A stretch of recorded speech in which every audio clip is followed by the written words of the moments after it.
Bismillahirrahmanirrahim. Halo, assalamualaikum warahmatullahi wabarakatuh.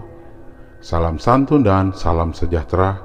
Jumpa lagi di channel Sigit Nurwanto. Seperti biasa, channel Sigit Nurwanto akan bercerita tentang kisah horor. Di episode kali ini, channel Sigit Nurwanto akan bercerita tentang mereka yang tak terlihat. Mari kita langsung ke cerita. Si Dede berlari dari ruangan keluarga menuju dapur. "Dek, jangan lari-lari, nanti jatuh." Bayona melihat si Dede seakan sedang bermain dengan seseorang. Ada beberapa kertas dan pensil berwarna di ruangan keluarga. Saat Bayona berniat membereskan, secari kertas menyita perhatiannya, yaitu sebuah gambar yang menurutnya aneh, sangat aneh. Kertas itu bergambar anak kecil, tapi bukan si Dede itu sendiri. Di sekitarnya berwarna merah, dan pada wajahnya ada gigi taring. Bayona tahu ini adalah hasil gambar anaknya. Abstrak namun seperti menggambarkan apa yang dia lihat. Bayona khawatir sosok apa yang digambarkan si Dede. Mas Hanung datang. Ia baru saja selesai memperbaiki pagar yang rusak. "Kenapa, Nak? Kok diam di situ?" "Hah? Nggak ada apa-apa, A. Kesini deh, A, sebentar." Mas Hanung lalu menghampiri istrinya. "Nih, lihat." Bayona menyodorkan gambar itu. Mas Hanung memperhatikan baik-baik gambar itu. Dia pun merasa aneh dengan gambar yang dibuat anaknya. "Ini Dede yang gambar, Nak." "Iya, A." "Ditaruh aja ya, jangan terlalu dipikirkan." "Iya, A." Kali ini Mas Hanung bukannya tidak peduli, tapi di benaknya sudah ada niat untuk mencari tahu apa yang sebenarnya terjadi di rumah ini. Kebetulan dia punya teman seorang indigo yang bisa melihat hal-hal mistis. "Nak, kertasnya ditaruh di tas kerjaku ya." "Buat apa?" "Sudah, nanti aku ceritakan." Bayona menurut. Dia melihat mimik wajah Mas Hanung seperti sudah risih dengan kejadian-kejadian ganjil yang terjadi belakangan ini. "Si Dede mana?" "Itu tadi lari ke arah dapur, A." Mas Hanung berjalan ke arah dapur. Dia mau mengajak si Dede main di halaman depan. Bayona masih sibuk membereskan mainan si Dede yang berantakan. Tiba-tiba, "Dek, ya Allah, taruh." Terdengar suara teriakan dari arah dapur yang mengagetkan Bayona. Dia langsung bangkit dan menyusul ke dapur. "Kenapa, A?" Suaminya tak menjawab. Wajah Bayona sudah panik saat itu. Dia melihat Mas Hanung sedang menggendong si Dede dan ada sebuah pisau di lantai. "Itu pisau bekas apa?" Bayona bertanya lagi sambil mengecek badan si Dede takut ada yang terluka. Akhirnya Mas Hanung menjawab, "Tadi pas aku sampai di sini si Dede lagi pegang pisau, Nak." "Ya Allah, Nak." Yang bikin aku takut, gestur badannya kayak lagi nodong sesuatu dengan pisau itu. Kenapa dia jadi begini ya? "Serius, A?" "Astaga, Nak, kamu kenapa jadi begini?" "Kamu gendong sebentar, aku mau telepon temanku dulu." Mas Hanung menuju kamarnya. Dia berniat menelepon temannya yang indigo itu. "Assalamualaikum, Kang, gimana kabarnya?" "Begini, saya mau ketemu, bisa nggak? Ada hal penting yang mau saya bicarakan." Sayang, temannya itu sedang berada di luar kota. Jadi Mas Hanung menunggu sampai dia pulang. Keadaan semakin mengkhawatirkan. Semakin lama sosok-sosok tak kasat mata yang ada di rumah itu semakin berani menampakkan dirinya. Seakan mereka sudah terbiasa dengan kehadiran keluarga Mas Hanung. "Hong Jemou!" Suara bentakan itu kembali terdengar. Kali ini Mas Hanung dan Bayona mendengarnya bersamaan saat hari masih sore. "A." Bayona menatap Mas Hanung. "Iya, aku tahu, biarkan saja." Tapi kali ini ada yang berbeda. Terdengar suara lain yang terdengar dari arah kamar mandi itu. Itu suara tangisan seorang wanita yang lirih seakan sedang kesakitan. "Ya ampun, A." Bayona mulai ketakutan. Tangannya memegang lengan Mas Hanung dengan kuat.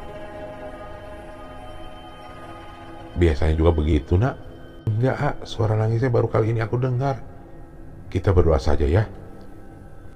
Mas Hanu bukan tak mau memeriksanya, tapi rasanya akan percuma saja karena sia-sia tidak bisa melihat apa-apa nantinya.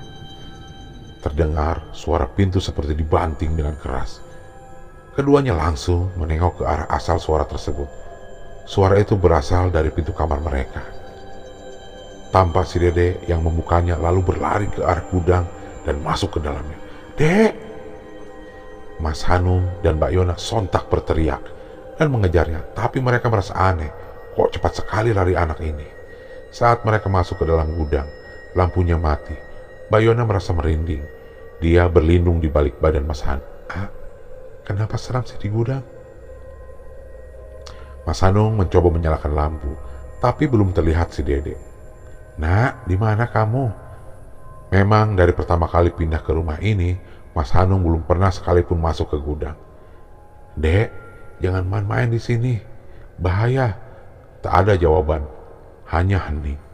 Mas Hanung dan Mbak Yona mencari keberadaan si Dede di setiap sudut gudang, tapi nihil. Mereka kebingungan. Mereka yakin tadi si Dede lari ke arah gudang ini. "Ah, kemana si Dede? Ya ampun." Mbak Yona mulai menangis. Dia takut, panik, tak mau terjadi apa-apa dengan anak semata wayangnya.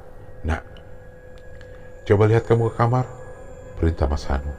Mbak Yona langsung berlari ke kamarnya. Sementara Mas Hanung masih di dalam gudang. Ia melihat ke sekeliling. Hawa mistis seakan menyelimuti. Satu persatu ia perhatikan barang-barang yang ada di gudang. Hampir semuanya ditutupi oleh kain dan plastik putih. Rasa penasarannya muncul saat melihat sebuah kardus yang ada di pojokan. Kardus itu menarik perhatiannya, penuh debu dan diikat dengan tali. Dia mengambil kardus itu dan membukanya. Di dalamnya ada sebuah baju yang masih terlihat bagus. Dari ukurannya, itu seperti baju anak kecil perempuan. Mas Hanung meletakkan baju itu dan mengambil kotak kecil di sampingnya. Itu seperti mainan yang bisa mengeluarkan suara jika diputar. Ia lalu mencobanya. Ting, ting, ting. Lumayan buat si Dede nih mainannya, pikir Mas Hanung. Selanjutnya, Mas Hanung melihat kembali ke dalam kardus. Ada sebuah foto yang masih hitam putih. Tampak potret seorang laki berkumis tebal, wanita cantik dan seorang anak perempuan kecil di tengahnya. Apa mungkin itu foto keluarga yang dulu pernah tinggal di rumah ini? Mas Hanung penasaran, tapi biarlah, itu menjadi masa lalu di rumah ini. Serak! Sebuah kardus lain tiba-tiba bergeser. Mas Hanung kaget, siapa itu? Tak ada jawaban. Dia langsung merapikan kembali kardusnya dan berjalan keluar. Belum sampai keluar, langkahnya terhenti sejenak. Ada sebuah benda yang kembali menarik perhatiannya. Itu adalah sebuah jam besar, jam kuno dengan bandul yang apabila jarum menunjukkan pukul 12 akan berbunyi. Mas Hanung melihat jarumnya berhenti. Dia mengambilnya. Banyak debu menutupi kacanya. Lumayan, nih buat pajangan di ruangan keluarga, pikir Mas Hanung tiba-tiba. "Ah, si Dede ternyata tidur di kamar," ucap Mbak Yona. "Aduh, kamu mengagetkan saja. Hehehe, maaf Pak. Terus tadi siapa yang lari ke dalam sini?" Keduanya terdiam. Mereka saling bertatapan seakan tak percaya dengan apa yang terjadi sebelumnya. Padahal mereka berdua tadi melihat sendiri si Dede berlari dan masuk ke dalam gudang ini. "Sudah nak, jangan dipikirkan." Mas Hanung mengajak istrinya keluar dari gudang. "Ah, aku mau cerita." "Cerita apa?" "Tentang kejadian aneh di rumah ini, ah. Keganjilan yang terjadi setiap kamu gak ada pulang. Sini duduk." Mas Hanung mengajaknya duduk di sofa. "Setiap gak pulang, selalu ada aja kejadian aneh di rumah ini. Mulai dari suara tawa, gelas yang berantakan, sampai suara mbok-mbok. Bahkan aku pernah menemukan banyak gelas dan botol berantakan di atas meja makan." "Serius kamu nak? Apa wajahku tampak berbohong, ah?"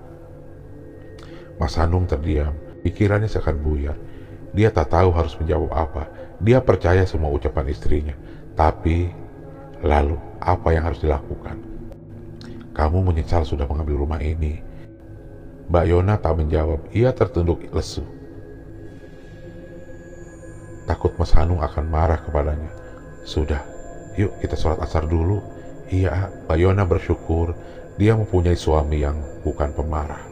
Malam itu jam dinding menunjukkan pukul 20.00. Mas Hanung sedang menelepon kliennya di teras depan. Sementara Mbak Yona sedang menonton TV dengan si Dede. Brak! Mbak Yona kaget, ada suara seperti pintu dibanting dari arah kamar mandi. Mas Hanung yang berada di luar pun mendengar suara itu lalu masuk ke dalam. Apa itu, Nak? Nggak tahu, A. Aku dari tadi di sini sama si Dede. Dari arah mana suaranya? Kamar mandi, A. Mas Hanung bergegas ke kamar mandi. Pintunya tertutup dan anehnya lagi pintu terkunci seolah ada orang di dalamnya. Kamu yang mengunci pintu, Nak? Loh, enggak. Aku kan di ruangan keluarga dari tadi. Mas Hanung coba mendobrak pintu itu, tapi sulit sekali. Setelah mencoba beberapa kali, pintu itu akhirnya terbuka dan di dalamnya tampak berantakan. Gagang shower itu menggantung ke bawah dan katup tanpa retak. Anehnya, ada cairan seperti darah di bagian tembok dan ujung katup itu. Ya ampun, A. Kita keluar dulu, Nak. Siapkan baju kita ya. Mau kemana, A? Sudah, nanti kita bicarakan di mobil. Mbak Yona langsung bergegas ke kamarnya dengan mengajak si Dede. Ia sudah sangat panik. Kian lama keanehan semakin menjadi. Mas Hanung langsung menelepon temannya yang indigo. Menurutnya, kejadian ini sudah kelewatan. Panggilan di telepon tidak diangkat. Mas Hanung langsung beranjak ke kamar. Sudah, Nak? Sebentar lagi, A. Lagi pilihin dulu. Sudah seadanya dulu. Iya, A. Selagi Mbak Yona menyiapkan baju, Mas Hanung kembali mengecek kamar mandi itu. Darah yang ada di temboknya semakin banyak, seakan menetes hingga ke lantai. Ya ampun, apa ini? Batin Mas Hanung. Udah, ayo. Ternyata Mbak Yona menyusul ke kamar mandi. Mas Hanung langsung mengambil kunci mobil dan bergegas ke halaman bersama Mbak Yona dan si Dede. Di dalam mobil, si Dede bertingkah aneh. Ia berdiri di antara tempat duduk. Tangannya menunjuk ke depan seakan ingin memberitahu sesuatu. Kenapa, Nak? Kamu menunjuk apa? Mereka berdua bingung dan penasaran. Ternyata si Dede menunjuk ke arah kaca depan rumahnya. Mereka semua lalu melihat ke arah sana dan ternyata benar saja. Ada satu sosok yang berdiri di balik kaca. Ini pertama kali bagi Mas Hanung dan Mbak Yana melihat sosok seperti itu secara langsung. Sosok itu berwujud anak kecil yang sedang berdiri menatap mereka. Bayangannya samar-samar terlihat dari balik kaca. Matanya yang bersinar merah seakan menembus kaca itu. Ya ampun, itu apa, A? Mas Hanung tak menjawab. Ia langsung menjalankan mobilnya dan pergi meninggalkan rumah tersebut. Mas Hanung masih terdiam. Tak ada sepatah kata pun yang keluar dari mulutnya. Air mata Mbak Yona perlahan menetes. Dia merasa bersalah karena dulu telah memaksakan keinginannya untuk pindah ke rumah itu. Sudah sayang, kamu jangan menangis. Malam ini kita tidur di hotel dulu. Mbak Yona menghapus air matanya. Ia lega, sang suami ternyata tidak marah. Mbak Yona melihat ke belakang, si Dede sudah tertidur pulas. Mungkin hari ini akan menjadi saat terakhir mereka di rumah itu.